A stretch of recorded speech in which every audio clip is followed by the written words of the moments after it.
भारत के राजनीतिक मंच पर उदारवादी और उग्रवादी विचारधाराओं के साथ साथ एक क्रांतिकारी विचारधारा भी पनप रही थी। क्रांतिकारियों का उद्देश्य भ्रष्ट तथा क्रूर अंग्रेज अधिकारियों की हत्या, लूट और हिंसा जैसे साधनों का प्रयोग करके भी देश को आज़ाद करवाना था।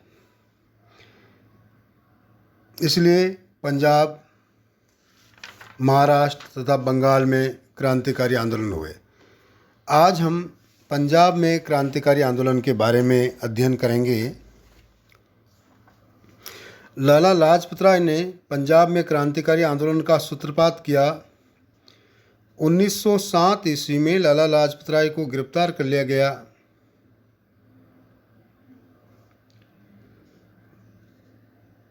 इसके विरोध में पंजाब तथा पंजाब के बाहर भी क्रांतिकारी आंदोलन हुए। कनाडा में 400 भारतीय रहते थे, वहाँ पर भी क्रांतिकारी आंदोलन का सूत्रपात हो गया था। कनाडा में रह रहे भारतीयों में क्रांतिकारी गतिविधियों की शुरुआत के लिए अमृतसर के एक व्यापारी ने कामागाटामारू नामक एक जहाज़ किराए पर लिया और उसमें कनाडा जाने के इच्छुक भारतीयों को बिठा दिया।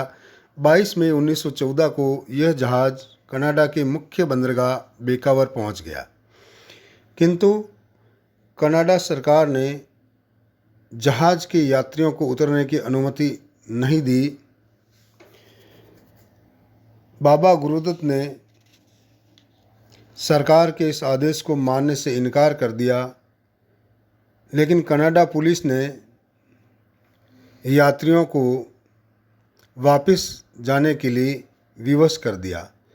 इस कामागाटामारू जहाज कांड में बाबा गुरुदत्त, मैडम भिकाजी कामा आदि का महत्वपूर्ण योगदान रहा। पंजाब में क्रांतिकारी आंदोलन के साथ साथ दिल्ली में भी क्रांतिकारी आंदोलन हुए। दिल्ली में क्रांतिकारी संगठन बनाने का श्रेय लाला हरदयाल को है। 1912 ईस्वी में मास्टर अमीनचंद, बाल मुकुंद तथा रास बिहारी बोस ने वायसराय लॉर्ड हार्डिंग्स के जुलूस पर बम फेंका। हार्डिंग बाल बाल बच गया, लेकिन उसका अंगरक्षक मारा गया। क्रांतिकारियों को बंदी बना लिया गया और उन पर मुकदमा चला, जो दिल्ली षड्यंत्र केस के नाम से जाना जाता है। इस बीच क्रांतिकारियों को अपनी क्रांतिकारी गतिविधियां जारी रखने तथा अस्त्र शस्त्र खरीदने तथा बम बनाने के लिए धन की आवश्यकता थी। इसलिए उन्होंने सरकारी खजाने को लूट की एक योजना बनाई। लखनऊ से काकोरी जाने वाली एक ट्रेन में सरकारी खजाना जा रहा था। 9 अगस्त 1925 को 10 क्रांतिकारियों ने काकोरी स्थित सरकारी खजाने को लूट लिया। इसे काकोरी षड्यंत्र केस के नाम से जाना जाता है। इसमें राम प्रसाद बिस्मिल, राजेंद्र लोहड़ी, रोशन सिंह, अशफाक उल्ला खां की महत्वपूर्ण भूमिका थी। इन सभी क्रांतिकारियों पर काकोरी षड्यंत्र केस के तहत मुकदमा चला और इन चारों को फांसी की सजा दे दी गई।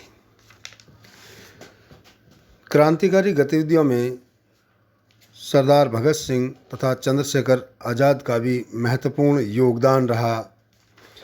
सरदार भगत सिंह ने असेंबली में बम फेंका और यह बम है जो सरदार भगत सिंह के अनुसार बहरों को जगाने के लिए एक धमाका था। बम फेंकने के बाद सरदार भगत सिंह वहाँ से भागे नहीं, बल्कि अपनी गिरफ्तारी दी। सरदार भगत सिंह पर असेंबली में बम फेंकने और सैंडर्स की हत्या का मुकदमा चला और अंततः 23 मार्च 1931 में लाहौर जेल में सरदार भगत सिंह, सुखदेव और राजगुरु को फांसी दे दी गई। चंद्रशेखर आज़ाद ने भी हिंदुस्तान समाजवादी प्रजातांत्रिक दल का गठन किया और क्रांतिकारियों का एक बड़ा संगठन बनाया। इन्होंने 1929 ईस्वी में लॉर्ड इरविंग की रेलगाड़ी को बम से उड़ाने की योजना बनाई, किंतु योजना का भेद खुल जाने से पुलिस ने इन्हें घेर लिया। लेकिन चंद्रशेखर आज़ाद जीवन पर्यंत स्वतंत्र रहे। वे अंग्रेज़ों की पकड़ में नहीं आए, लेकिन अपने एक मित्र के विश्वासघात के कारण लाहौर के अल्फ्रेड पार्क में अंग्रेज़ों के साथ मुठभेड़ में जब इनकी गोलियां ख़त्म हो गई तो इन्होंने अंतिम गोली खाकर शहीद हो गए। इस प्रकार देश में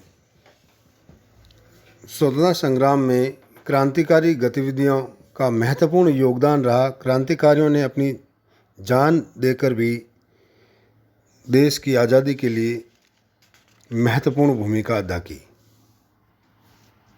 धन्यवाद।